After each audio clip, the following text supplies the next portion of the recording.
Today we celebrate the feast day of Mary Magdalene, the repentant sinner, the holy prostitute, and Jesus' wife. But who was she, really? Mary Magdalene, or Mary of Magdala, is a woman from the Gospels that lived during the same time that Jesus walked this earth. Today we have an understanding of this woman as being the same woman that Jesus forgave in Luke chapter 7.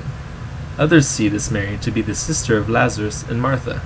Still others, even though it goes against the basic Christian doctrine, believe her to be the lover of Jesus.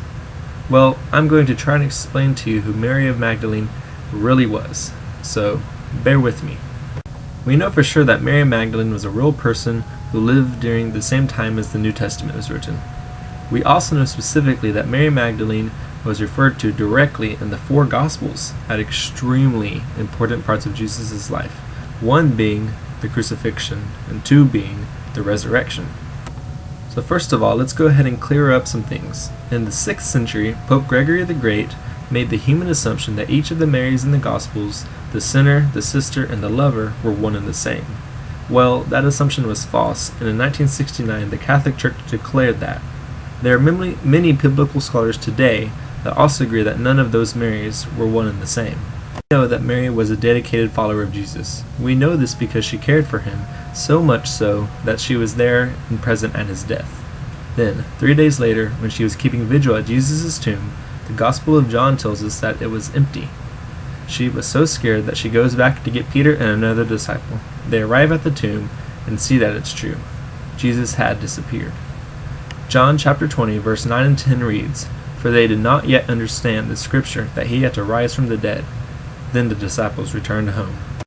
Mary was remaining and weeping when she suddenly saw a gardener that questioned her and why she was there. The gardener turned out to be Jesus, who chose Mary to be the person that would go and share to others that he had risen from the dead.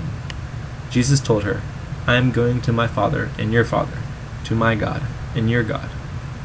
Throughout the ages, the culture surrounding Mary Magdalene has had profound impacts on the way that Christians understand the female's role in the church, repentant love, sexual desire, apostolic ranking, and many others.